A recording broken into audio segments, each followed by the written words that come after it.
할렐루야, 할렐루야, 반갑습니다. 사랑합니다. 오늘도 예배하는 믿음의 가족들 환영하고 축복합니다. 이 한 주간도 주님의 은혜가 함께 하시며 더욱 힘있게 승리하시기를 주의 이름으로 축원합니다. 우리 한번 서로 반갑게 축복하며 인사하실까요? 반갑습니다. 사랑합니다. 오늘은 신명기 세 번째 말씀으로 개정된 십계명이라는 제목으로 하나님의 말씀 나누도록 하겠습니다. 요즘 우리가 걸어가고 있는 우리 인생의 상황들이 마치도 다윗이 겪었던 그 심정이 아니었을까, 요즘에 그런 생각을 해보게 됩니다.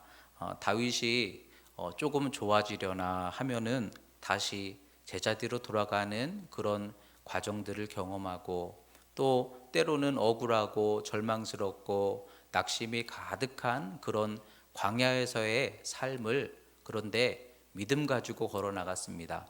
여러분, 다윗이 견딘 세월이 13년이에요. 다윗을 바라보면서 위로받으시기를 주의 이름으로 축원합니다.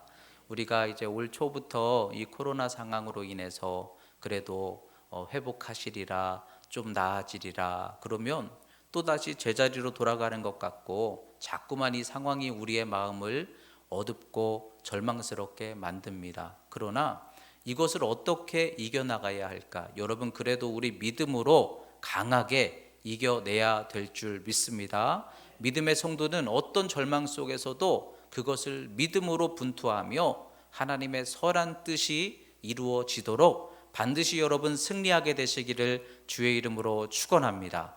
근데 다윗이 어떻게 그 길을 걸었는가 하고 보니까 하나님이 회복하실 때를 끊임없이 바라보았어요. 여러분, 반드시 하나님 풀어주시는 날이 우리에게도 임하게 될 것을 소원하시기 바랍니다. 그리고 힘들고 절망스러울 때 다윗은 그것을 기도하면서 이겨냈어요. 여러분, 힘들고 두려워도 기도하면 하나님이 근심 걱정 떠나가게 하시고 다시 우리의 눈과 마음을 열어 하나님의 소망을 보게 해주실 줄 믿습니다. 여러분, 힘들고 어려울 때가 기도할 때입니다. 그러나 다윗처럼 다윗의 13년 세월을 믿음으로 넉넉히 감당하여서 결국은 하나님의 열으시고 사용하시는 때를 만난 것처럼 우리에게도 그와 같은 은혜가 반드시 열릴 것이니 믿음 가지고 더욱 은혜로 힘내시기를 주의 이름으로 축원합니다.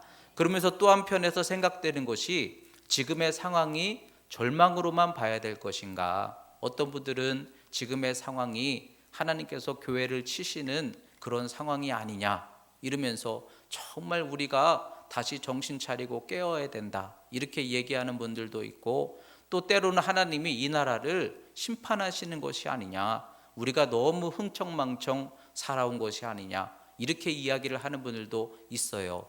그러나 절망으로 보면 절망만 보이죠. 하지만 바벨론 포로 생활 속에서 모든 유대인들이, 대부분의 유대인들이 망했다, 이제는 이 예루살렘도 회파되고 성전도 무너지고 우리는 하나님께 버림받았다, 이렇게 많은 사람들이 대부분 생각할 때에, 그러나 하나님 선지자를 통하여 아니라는 것이죠. 하나님이 우리를 징계하심은 정금 같은 믿음을 추리셔서 다시 성전을 깨끗하게 아름답게 회복하시고 또 부흥을 다시 준비하게 하시는 하나님의 과정이다, 그렇게 믿고 그래서 그때를 준비하였던 사람들이 쓰임받게 되었던 것처럼, 여러분, 지금 이 시대가 정말 고난 속에서 어떻게 보면 믿음 약한 사람들 자꾸 주저앉고 쭉정이들 자꾸만 드러나고 그러는 시대 같지만, 여러분, 이 시대 속에 정금 같은 믿음의 신앙인들은 더 기도하며 믿음으로 일어나고 있음을 믿습니다. 여러분, 이 시대가 하나님께서 심판하시는 시대냐? 그러나 저는 또 다른 눈으로 바라봅니다. 이 어둠 속에서 참 믿음의 교회, 참 믿음의 성도들을 하나님이 추리셔서, 그래서 어려움 속에서 하나님은 다시 새로운 부흥을 준비하시고 열으시는 과정이다, 그렇게 믿을 때 그대로 역사해 주실 줄 믿습니다. 가나안에 하나님께서 우리 이 땅을 통해서 새로운 부흥의 때를 열으실 것을 바라보시면서 여러분 지금 우리가 절망하는 것이 아니라 앞으로 하나님 다시 회복하실 그때를 하나씩 하나씩 준비할 수 있는 저와 여러분들이 되었으면 좋겠습니다. 영국이 정말 그 나라 자체가 절망적이고 타락하고 어둠으로 가득하여서 이제는 영국이라는 이 나라가 희망이 없구나 하였을 때 우리 감리교회 창시자 웨슬리 목사님 한 사람이 성령의 불로 일어나서 그 나라의 많은 사람들에게 복음을 온전히 다시 전파하시고 회개하게 하시고 다시 일어나게 하시고 그래서 그 부흥을 통해 영국의 새로운 부흥과 축복의 때가 열려지게 만들었던 것처럼 여러분 절망으로 보면 절망만 보입니다. 그러나 지금 이 과정이 정금 같은 믿음을 추리시는 하나님의 섭리다 이렇게 믿으시면 여러분 그대로 될 줄 믿습니다. 정금 같은 믿음을 준비하여서 어려운 때에 더 기도하여서 은혜의 문을 준비하여서 하나님께서 열으실 때 쓰임받을 수 있는 저와 여러분들이 될 수 있기를 주님의 이름으로 축원합니다. 오늘 읽으신 신명기 말씀은 가나안 땅을 이제 들어가기 위해서 가나안 땅을 준비하는 믿음의 백성들에게 모세가 선포하고 있는 말씀인데요, 마치 이런 모습 같아요. 여러분 유학을 가려면 일단 그곳에 가서 거기 가서 언어 배우고 거기 가서 생활하는 거 배우고 이렇게 하는 사람들은 사실 없을 거예요. 그렇죠? 유학을 가려고 하면 어떻게 하죠? 여기에서부터 벌써 준비를 합니다. 언어를 준비하고 거기에서의 생활을 여기에서 벌써 준비를 하고 대비를 하는 것처럼 여러분 믿음의 땅, 약속의 땅, 가나안 땅은 어떻게 들어가서 감당할까요? 그 땅에 들어가 가지고 하나님이 우리 손에 축복을 주시니까 그때 내가 말씀 따라 살아야지 이게 아니라는 거예요. 그 땅에 들어가기 전에 이미 말씀을 준비하고 믿음을 갖추어서 약속의 땅을 향하여 요단강 건너 들어갔을 때 믿음되게 하시는 땅이 가나안의 축복인 줄 믿습니다. 그러니까 여러분 지금 어둡고 절망스러운 이 현실 속에서 절망으로 거기에 묶여있는 사람들이 있지만 그러나 우리는 이 어둠을 통해 약속의 땅이 열릴 것이니 그때를 준비하면서 여러분 미리 대비할 수 있다면 믿음이 믿음되게 하시듯 미리 준비된 하나님의 말씀이 그 땅에서의 축복이 되게 하시듯 여러분 이 과정 속에서 저와 여러분들 믿음을 준비했으면 좋겠습니다. 약속의 땅을 미리 준비할 수 있는 여러분들이 되시기 바랍니다. 그래서 지금 우리가 잘 믿음으로 정결하게 준비하면 하나님께서 다시 회복하실 그때에 부흥의 은혜를 열어주실 것입니다. 더욱 크게 우리를 사용하여 주실 줄 믿습니다.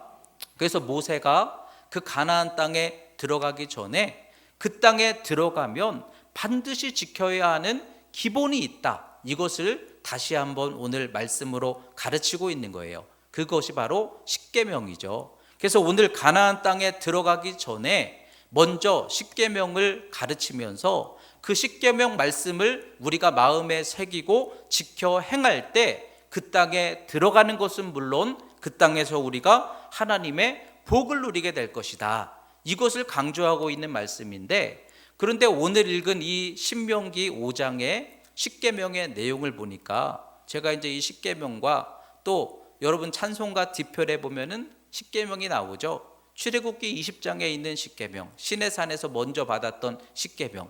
근데 이 두 가지를 한번 이렇게 놓고 비교를 해봤어요. 하나님의 말씀은 변함이 없으실 거 아니겠어요? 그런데 시내산에서 광야에서 하나님께서 모세를 통하여 주셨던 십계명과 그리고 오늘 가나안 땅을 앞두고 가나안 땅에 들어갈 백성들에게 주신 십계명과 이렇게 비교를 해보니까 변한 게 있더라는 거죠. 그래서 저는 오늘 말씀의 제목을 개정된 십계명이라고 이렇게 정했는데 뭐가 변했을까 하는 거예요. 왜 변했을까요? 광야에서의 믿음 생활과는 가나안에서의 삶은 분명히 뭔가가 다르기 때문에 그래서 모세가 가나안 땅에 맞게 그 말씀 속에서 더 무엇인가를 강조했을 거 아니겠습니까? 여러분 지금 우리가 살아가고 있는 이 현실의 삶을 뭐라고 생각하십니까? 물론 광야 같지만 그러면서도 풍족하게 하시고 심고 그래도 거두게 하시고 많은 것들로 우리에게 누리게 하시는 이 땅은 세상 속에서 어떻게 보면은 풍요로우면서도 수많은 시험이 가득한 가나안 땅이라고 생각할 수 있어요. 여러분, 이 땅에서 우리가 하나님께 복을 받으면 여러분들은 복된 인생을 누리게 해주실 줄 믿습니다. 그러나 가나안 땅은 그러면서도 위험한 땅이에요. 그래서 오늘 이 십계명 말씀 속에서 가나안을 이제 실제로 들어갈 이스라엘 백성들에게 모세가 무엇을 강조하였을까? 그 모세가 강조한 말씀 속에는 분명히 지금 이 시대를 살아가고 있는 우리에게도 필요한 말씀을 분명히 주고 계실 거란 말이죠. 그러면 무엇이 변했는가 하고 제가 이제 말씀을 비교를 해보니까 아주 똑같이 강조된 말씀이 있는 반면에 조금 뭔가 변한 계명들이 있더라는 거죠. 그러면 오늘 말씀 속에서 똑같은데 하나님이 변함없이 강조한 말씀을 먼저 살펴본다면 무엇이 똑같은가? 하나님은 질투하시는 하나님이시라, 이 표현이 똑같더라고요. 출애굽기 20장 말씀과 신명기 5장에 나오는 십계명의 동일한 강조한 말씀은 하나님은 어떤 하나님이세요? 질투하시는 하나님이시라는 거예요. 오늘 읽은 말씀에 8절에서 10절에 보니까 너는 자기를 위하여 새긴 우상을 만들지 말고 위로 하늘에 있는 것이나 땅에 있는 것이나 땅 물속에 있는 것이나 어떤 형상도 만들지 말고 절하지 말고 섬기지 말아라.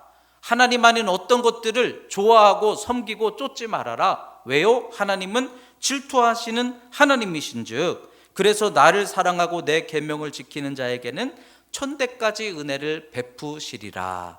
이 말씀이 예전이나 지금이나 동일한 말씀으로 선포되고 있더라는 거예요. 그러면 지금도 똑같으시겠죠? 하나님은 질투하시는 하나님이시라는 거예요. 근데 여러분 오해하시면 안 돼요. 하나님 변덕 부리신다 그 얘기가 아니라 하나님은 사랑하시기 때문에 하나님은 사랑하는 우리들이 딴 것을 자꾸만 바라볼 때에 하나님은 그 사랑이 질투로 불로 변하시는 그런 하나님이시다. 이걸 말씀하고 계시는 거죠. 여러분, 우리가 뭐라고 질투하실까요? 여러분, 하나님 앞에서 우리가 뭐라고 하나님이 질투하기까지 우리를 사랑하실까요? 제가 이제 이렇게 길을 걷다가 어떤 강아지가 지나가는데 강아지가 모르는 사람을 쫓아가요. 그러면 주인이 기분이 좋아요, 나빠요?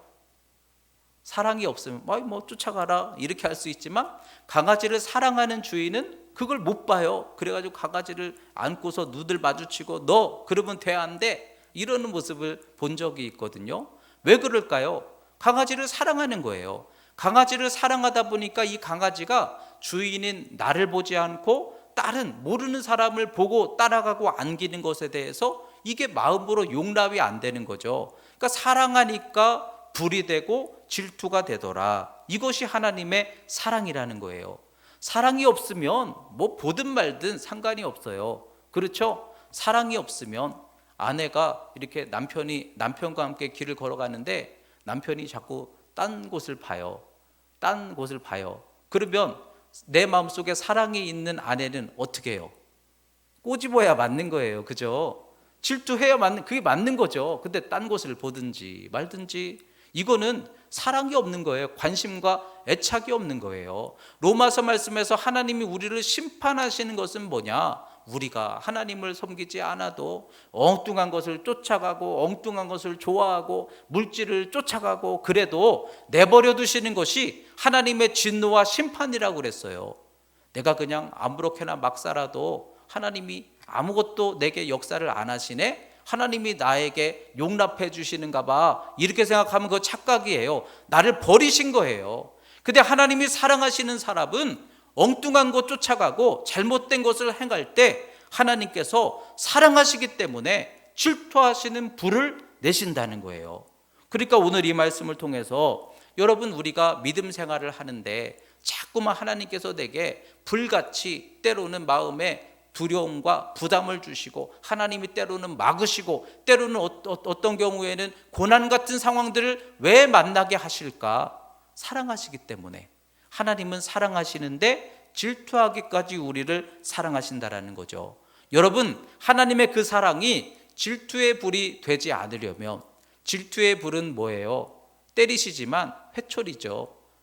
우리가 죽도록 때리시는 건 아니죠. 꼬집으시는 거죠. 그러나 아프겠죠. 하나님의 불이 은혜의 불, 축복의 불이 돼야 되는데, 근데 자꾸만 나를 아프게 하는 불이 되는 이유가 뭘까요? 하나님은 질투하기까지 사랑하셔서 우리를 하나님께로 사랑하는 길로 이끄시기를 원하시기 때문에, 그것이 하나님의 마음이라고 한다면, 여러분, 하나님께 사랑받기 위해서 우리가 어떻게 해야 될까요? 하나님을 사랑하는 자가 되어야 될 줄 믿습니다. 우리가 열심히 예수 믿고 열심히 주께 충성하는데도 왜 이상하게 하나님 나에게 자꾸만 불을 내리실까? 사랑의 불이 아니라 다른 불을 내리실까? 여러분, 그때 하나님이 우리에게 깨닫게 하시는 은혜의 과정인 것을 기억하셔야 돼요. 그리고 하나님께로 다시 돌아가서 하나님을 사랑하는 자는 천대까지 은혜를 베푸시느니라, 이 말씀을 우리가 다시 회복해야 될 줄 믿습니다. 요즘 이 시대에 많은 절망들을 경험하면서 우리가 하나님 앞에 잘못된 것들을 고치자 이렇게 많이들 얘기하는데요. 여러분, 회개하는 것도 물론 중요하지만 하나님이 원하시는 것은 죄를 버리는 것보다 하나님을 사랑하는 것을 더 하나님은 원하시고 기다리시는 것을 기억하시기 바랍니다. 그러니까 여러분, 이 코로나 시대 속에서 우리가 생각하자는 거죠. 우리가 하나님께 잘못한 거 없다? 내가 하나님 앞에서 고쳐야 될 거 없나? 우리는 그런 생각하지만 그것보다 더 중요한 건, 난 정말 하나님을 사랑하는 믿음을 갖고 있었는가? 정말 하나님을 열심을 다하여 사랑하였는가? 내 마음속에 딴 것을 품지 않고 하나님을 정말 사랑으로 내 마음에 모시며 살아가고 있었는가?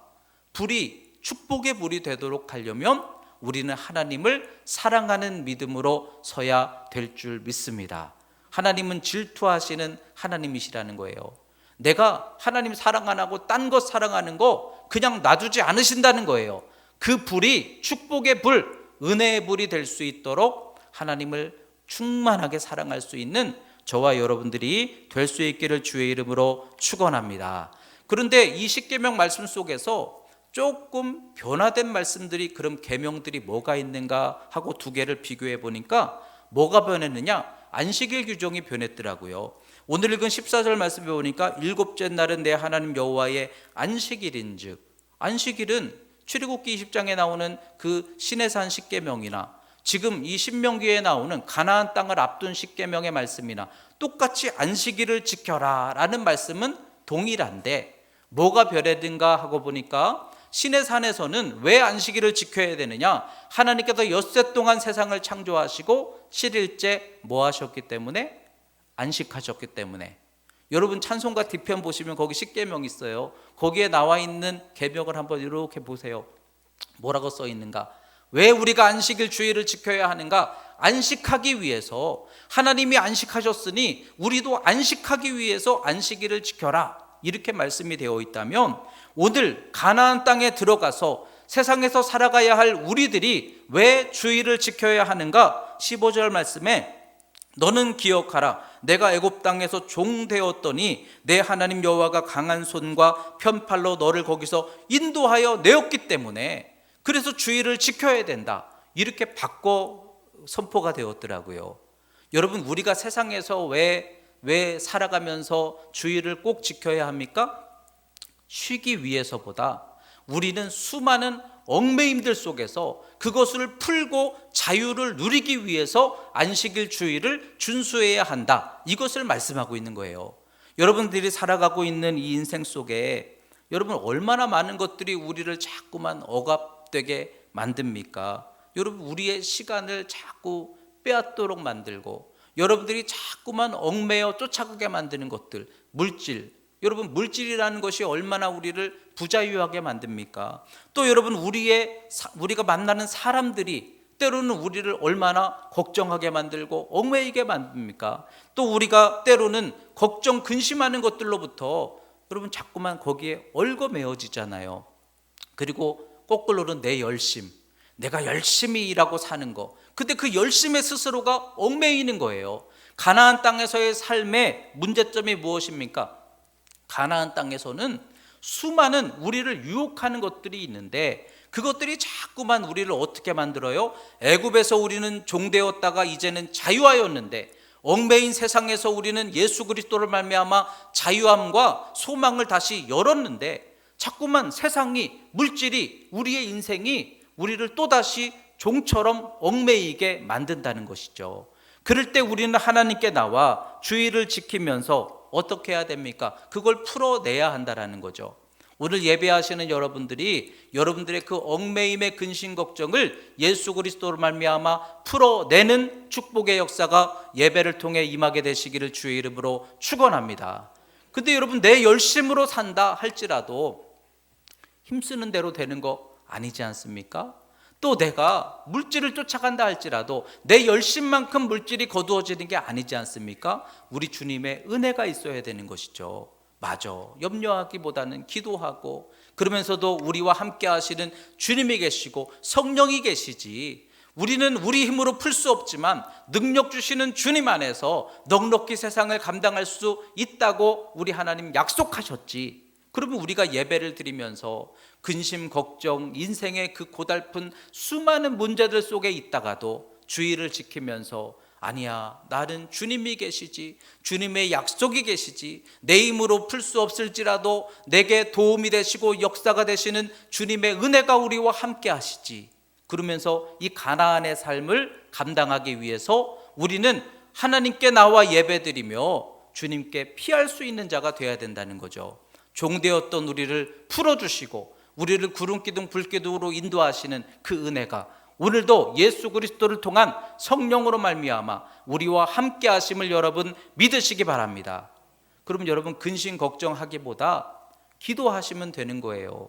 주님께 맡기시면 되는 거예요. 어차피 고민하고 힘써도 되지 않는 것들에 세상 속에서 얽매여 살면서 두려워하고 어둡고 절망하는 것이 아니라, 그래도 그런 우리들이 주님께 나와서 우리의 보호자가 되시고 인도자가 되시는 주님이 계시지, 날마다 예배드리면서 우리는 풀어야 되는 거예요. 주님의 은혜로 마음의 평강을 열어야 되는 거예요. 주님의 은혜 안에서 묶음을 풀어 자유케 하시는 역사를 누리게 되시기를 주의 이름으로 축원합니다. 그러니까 가나안 땅 앞에 가나안을 들어가기 위해서 우리는 안식이 중요한 게 아니라 우리를 구원하시고 우리를 풀어 자유케 하시는 하나님의 구원이 중요하다. 이것에 대하여 우리가 꼭 기억해야 된다는 거예요. 여러분, 홀로 고민하지 마시고 주님을 의지하시기 바랍니다. 성령의 권능을 사모하시기 바랍니다. 능력 주시는 주님 안에서 살아갈 수 있는 우리 믿음의 복된 신앙들이 되시기를 주의 이름으로 축원합니다. 또 무엇이 바뀌었는가 하고 보니까 부모를 공경하라, 이 말씀은 똑같아요. 부모를 공경하라. 그런데 출애굽기 20장 말씀하고 오늘 읽은 신명기 말씀의 5장 16절에 보니까 부모를 공경하라, 이것은 똑같은데 내 생명이 길고 복을 누리리라. 신명기에서는 복이라는 단어가 하나가 추가가 돼 있어요. 예전에 부모를 경공하라, 이것은 우리의 마땅한 하나님의 뜻이니라. 그런데 신명기 말씀에서는 부모를 공경하는 것이 뭐래요? 복이래요. 부모를 공경하는 것이 복이라고 이렇게 말씀이 되어 있는 거예요. 가나안 땅에서 살아갈 때는 우리의 육신의 영의 부모를 공경하는 것이, 그것이 우리의 복이 된다. 이 말씀 여러분 꼭 기억하시기를 주의 이름으로 축원합니다. 부모 공경은요, 사람의 마땅한 도리죠. 하나님은 부모를 공경하라고 우리에게 가르쳐 주십니다. 여러분, 예수 믿는 사람들이 부모 공경도 안 하면서 예수 믿는다, 이거는 말도 안 되는 거예요. 예수 믿는 사람들이 부모 공경도 안 하면서 하나님 축복을 기대한다, 이거 말도 안 되는 거예요.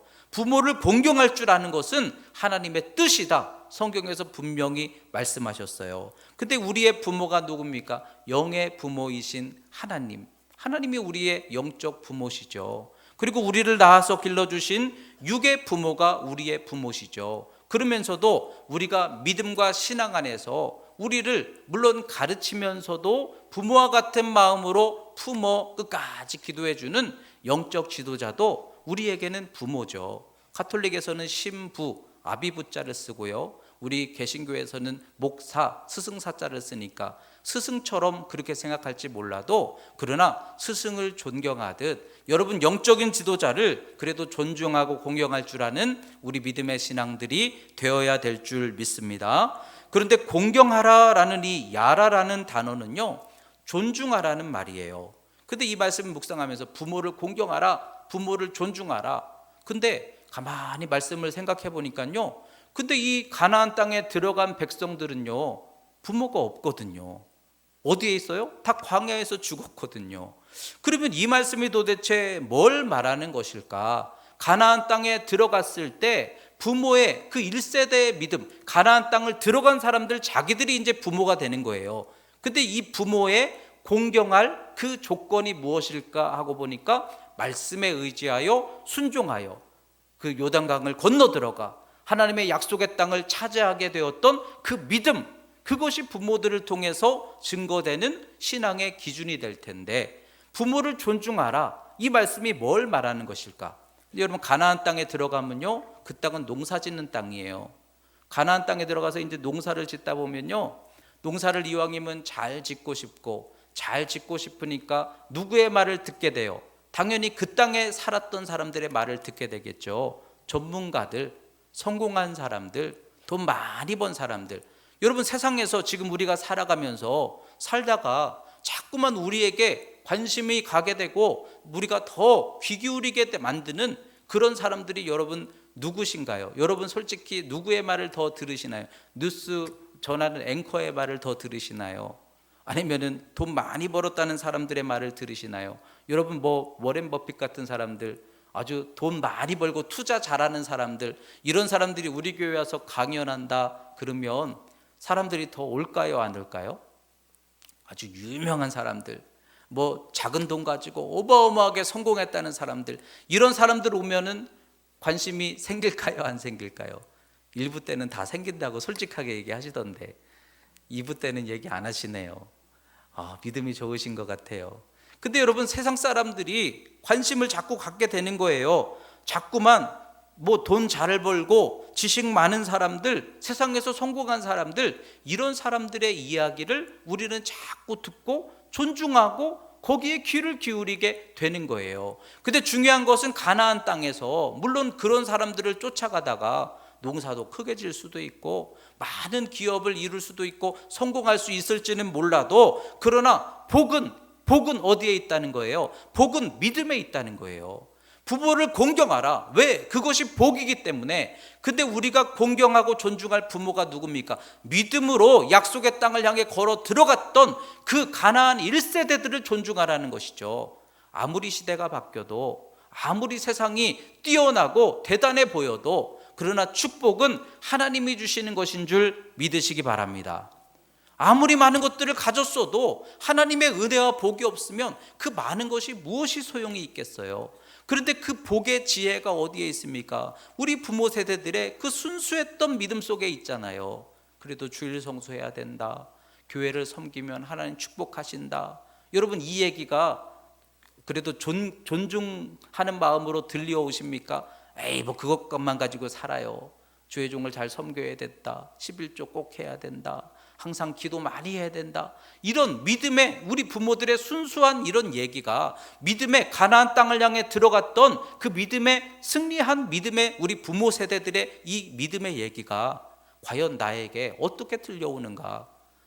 그것보다도 돈 버는 게 중요하지, 인생에 뭐 잘 되는 사람들이 중요하지, 뭐 똑똑한 사람들 얘기가 중요하지, 어떤 것을 더 우리가 존중하며 살아가느냐는 거죠. 가나안 땅은요, 농사를 지어야 하고 전문가들의 이야기를 무시할 수 없고 성공하는 사람들을 바라보면 닮고 싶고 그런 유혹들이 많은 땅이에요. 그러나 우리가 아무리 세상 속에 살지라도 우리 믿음의 성도들은 그럼에도 누구를 존중해야 됩니까? 믿음의 세대를 존중해야 될 줄 믿습니다. 기도하는 우리 부모님들 존중해야 될 줄 믿습니다. 한결같이 하나님을 사랑하는 그 신앙을 우리가 우선으로 여기고 존중할 수 있어야 될 줄 믿습니다. 왜요? 그것이 복이기 때문에, 그것이 하나님으로부터 주어지는 복의 기회가 되기 때문에, 여러분, 하나님의 복을 충만히 누릴 수 있도록 여러분 그 믿음의 순수한 마음, 믿음에 우리가 걸어왔던 이전에 순수했던 아름다웠던 그 신앙의 전통을 우리는 더 존귀하게 여길 줄 아는 저와 여러분들이 될 수 있기를 주의 이름으로 축원합니다. 마지막으로 내 이웃의 아내와 집을 탐하지 말라, 이렇게 말씀하고 있어요. 오늘 21절에 보니까 내 이웃의 아내를 탐내지 말지니라. 내 이웃의 집이나 그의 밭이나 그의 남종이나 이렇게 기록이 되어 있어요. 근데 여러분 찬송가 뒤편에 있는 출애굽기 20장의 십계명에 보면은 내 이웃의 집을 탐하지 말지니라. 그리고 내 이웃의 아내와 남종과 이렇게 되어 있어요. 여러분 이 말씀을 읽으면서 어떤 신학자들은요, 집보다 여성이 이제는 더 존귀하게 여김을 받았구나. 여러분 이 얘기 들으면 기분 좋으세요? 여성이 뭔데 집보다 귀하게 앞에 나왔구나. 그래서 여성의 인권을 이제는 좀 더 존중하는 그러한 표현을 나타내고 있구나. 이렇게 해석하는 것이 맞을까요? 여러분 아무리 그래도 사람이 집보다 귀하죠.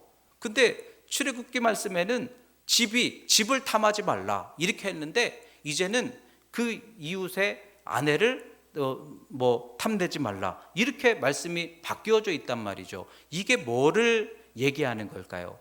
근데 가나안 땅에서 살면서 저는 그런 생각이 들었어요.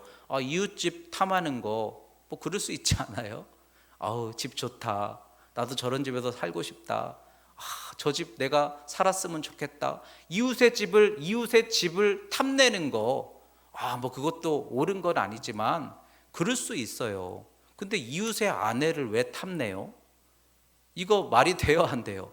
이거는 넘어서는 안 되는 선을 넘어서고 있는 가나안 땅의 시험에 대해서 말씀을 하고 있는 거예요. 여기에서 지금 탐낸다라는 이 단어는 하마스라는 단어인데 갈망한다라는 거예요. 진짜로 그래서 이웃의 아내를 뺏었느냐? 그렇지 않을지라도 그 마음속에 이웃의 아내를 바라보면서 갈망하는 마음, 욕망, 정욕, 탐심, 이런 것들이 우리 속에서 우리를 주장하기 시작했을 때, 여러분 지금 살아가고 있는 이 세상은요, 얼마나 많은 이와 같은 유혹들이 많습니까? 물질에 대한 탐심은 뒤로 하고 성적인 어떤 타락, 음란, 욕망, 탐심, 근데 이것이 모든 죄의 근원이에요. 선악과 왜 먹었습니까? 보암직도 하고 먹음직도 하고 탐스럽기도 하고, 그 마음속에 그와 같은 욕망이 들어와 있을 때 거기 마귀가 역사했다는 거예요. 여러분 이 마음을 가지고 살아가고 있을 때 이 탐심이, 여러분 한번 오늘 생각해 보세요. 내 마음속에는 평온함과 거룩함과 하나님의 은혜의 기쁨이 내 마음속에 잔잔히 흐르고 있는가? 아니면 내 마음속에 물질에 대한 욕심이 자리 잡아서 자꾸만 나를 번민하게 하는가? 더 나아가서 헛된 욕망, 넘어서는 안 되는 잘못된 음란과 죄악들이 내 속에서 자리 잡아 나를 주장하고 있는가? 근데 가나안 땅에서는 이와 같은 시험이 너무나 많은데 왜 그것이 중요하냐? 그 마음속에 욕망과 죄악이 가득한 상태에서 기도를 드렸을 때 기도가 제대로 되기나 하겠습니까? 하나님의 은혜가 내게 흐를 때, 성령이 나를 통해 역사하실 때 그 역사가 제대로 될 수 있겠습니까? 쉽게 제가 제 마음속에 탐심과 욕망을 가지고 올라와서 그것을 마음속에 감춰놓고 설교를 한다면 그 말씀을 여러분들이 받아 먹었을 때 탈나지 않겠습니까? 여러분 은혜가 변질되고 하나님의 축복이 자꾸만 바뀌어지고 우리의 신앙의 열심이 헛된 열매를 맺게 만드는 그 이유가 어디에 있는가 하는 거예요. 가나안 땅에서 우리가 구별하여 정결한 믿음을 지킬 때 하나님이 우리를 통해 얼마든지 축복으로 역사하실 수 있는 은혜가 나타날 텐데, 그 땅에서 우리는 자꾸만 변질되어서 음욕을 품어서 죄악을 품어서 질투하고 미워하고 이러한 것들을 마음에 품어서 그것을 마음속에 품고 살아가게 될 때 은혜가 제대로 열매를 맺을까, 하나님의 축복이 제대로 열매를 맺을까 하는 것이죠. 여러분 우리의 육신이 죽어져야 우리 안에 성령이 살아 역사하시게 될 줄 믿습니다. 그래서 가나안 땅에서 중요한 것은요, 우리가 막 나와서 힘쓰고 물론 중요하지만 우리의 속사람에 하나님의 영이 찾아오셔야 되는 게 제일 중요한 거예요. 어떤 상황 속에서도 우리는 구별된 백성으로 믿음으로 서야만 하나님의 은혜가 제대로 역사될 수 있음을 믿으시기 바랍니다. 그래서 육을 눌러야 돼요. 육을 죽게 해야 돼요. 우리 안에 영이 살게 해야 돼요. 이 어려운 시대 속에 수많은 탐심과 유혹들이 우리를 흔들 때 그것을 물리치고 정결한 믿음으로 온전히 설 수 있게 여러분들이 해야 돼요. 그래서 이 말씀을 묵상하면서 제 스스로를 돌아보니까 저도요, 제 나름대로의 비결을 지금 찾았어요. 저도요, 이렇게 목회를 하다 보면 뭐 저라고 이런 육신이 저에게 없겠습니까? 저도 똑같아요. 저도요, 은혜 떨어지면요, 제 속에서 육이 올라오고 불평이 올라오고 비판하고 시작하고, 그리고 뭐 욕심, 탐심, 음행 이런 거 저도 얼마든지 속에서 올라올 때에 저는요, 이것을 누르기 위해서 걷습니다. 제 나름대로 찾은 방법이 걷는 거예요. 근데 제가 이렇게 그 발이 약간 평발기가 있어서 오래 걸으면 발이 아파가지고 사실은 굉장히 힘든데 그래도 걸어요. 근데 찬양을 듣고 기도하면서 땡볕에 땀 뻘뻘 흘리면서 걸어요. 1시간을 걷고 2시간을 걷고, 근데 거의 대부분 할 수 있으면, 여유가 있으면 3시간까지 걸어요. 어떤 분이 이야기를 해요. 너무 힘들게 그렇게 3시간이나 걸을 필요가 뭐가 있어요. 1시간만 걸어도 그래도 운동은 되잖아요. 물론 건강을 위해서 걷는 목적도 있지만, 근데 1시간만 걸어도 되지 않아요? 그럴 때 제가 이렇게 대답해요. 1시간 가지고는 안 죽어. 1시간 가지고는 제가 안 죽어요. 2시간 가지고도 안 죽어요. 3시간쯤 걸어야 제 안에 모든 육에 속한 생각과 마음들이 이제는 힘을 잃어요.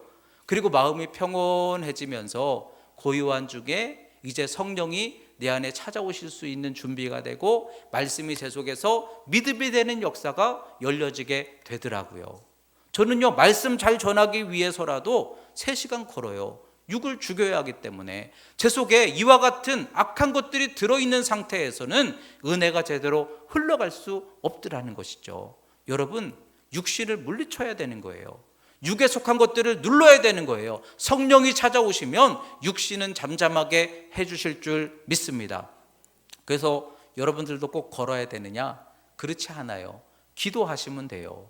3시간, 4시간, 5시간, 안 되면 5시간, 6시간이라도. 그러나 중요한 것은 이 가나안 땅에서 우리에게 항상 시험이 되는 것은 우리가 생각할 것 이상의 것들을 자꾸만 갈망하게 되는 마음, 이것이 우리를 죄짓게 만들고 은혜를 변질되게 만든다는 거예요.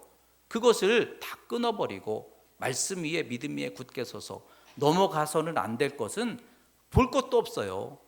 생각할 것도 없어요. 그리고 아버지의 뜻대로, 주의 뜻대로 믿음 안에서, 말씀 안에서 살아가면 그 속에 하나님의 은혜와 소망이 열려지게 되는 거예요. 여러분, 오늘 말씀을 통해서 약속의 땅을 미리 준비할 수 있는 저와 여러분들이 될 수 있기를 주의 이름으로 축원합니다. 가나안 땅을 미리 하나님의 계명을 통하여 준비하였던 것처럼, 지금 이 코로나 시대가 있지만 그러나 앞으로 하나님 다시 열으실 은혜의 때, 회복의 때를 지금 준비하는 사람들은 그때에 준비된 만큼 하나님 앞에 쓰임받는 축복을 누리게 해주실 줄 믿습니다. 그러기 위해서 오늘 이 십계명 말씀 속에 하나님은 질투하시는 하나님이신 것을 기억하시기 바랍니다. 하나님이 사랑하시기 때문에 우리가 잘못된 것을 사랑하면 불로 질투하시니 우리는 하나님을 사랑하는 자가 되어야 한다. 또 안식일을 지켜야 하는데 왜 안식일 지키느냐? 쉬기 위해서가 아니라는 거예요. 우리의 수많은 얽매임과 종되게 만드는 것들 속에서 우리를 자유하게 하고 풀어지게 하고 또 하나님의 보호하심과 인도하심 안에 들어가기 위해서 안식일 주의를 지켜야 한다. 또 우리는 부모를 공경해야 된다. 부모의 믿음, 부모 세대의 믿음, 세상의 전문가, 성공가들의 말을 듣는 것보다 그래도 복은 하나님께 있으니 부모 세대의 순수한 그 믿음을 존중할 줄 아는 것이 이 땅에서의 복의 지혜가 된다. 또한 탐욕과 정욕을 이기고 주님의 은혜로 다스려야만 한다. 아니면 헛된 것 탐심 가지고 헛된 것 쫓아가다가 세월을 낭비할 수 있다는 거예요. 이와 같은 말씀이 여러분들에게 믿음이 되셔서 가나안의 축복에 걸맞게 준비하고 축복을 누리는 우리 믿음의 복된 성도들의 신앙이 되시기를 주님의 이름으로 축원합니다. 기도하겠습니다. 하나님 감사합니다. 오늘도 주의 말씀을 함께 묵상하였습니다. 어려운 시절을 지나가고 있지만 우리 하나님 반드시 은혜의 때를 열으실 때에 정금 같은 믿음 준비하게 하셔서 부흥하는 교회, 쓰임받는 신앙 되게 하여 주시옵소서. 또한 믿음이 믿음 되게 하실 것이니 오늘 이 자리에서 믿음으로 준비하여 그때 믿음의 능력을 만날 수 있도록 역사해 주시옵소서. 우리가 살아가는 인생길 가나안과 같은 땅이니 풍요롭고 번성할 수 있으나 위험과 시험 가득하오니 오늘 주신 계명의 말씀과 같이 하나님을 사랑하는 자가 되게 하여 주시고 또한 안식일을 준수하여 주님의 보호하심과 인도하심 안에 거하게 하여 주시고 항상 주님의 뜻대로 굳게 세워주셔서 주님의 은혜로만 승리하게 하여 주시옵소서. 이 한 주간도 주님 함께 하실 것을 믿사오며 예수님 이름으로 기도드렸습니다. 아멘.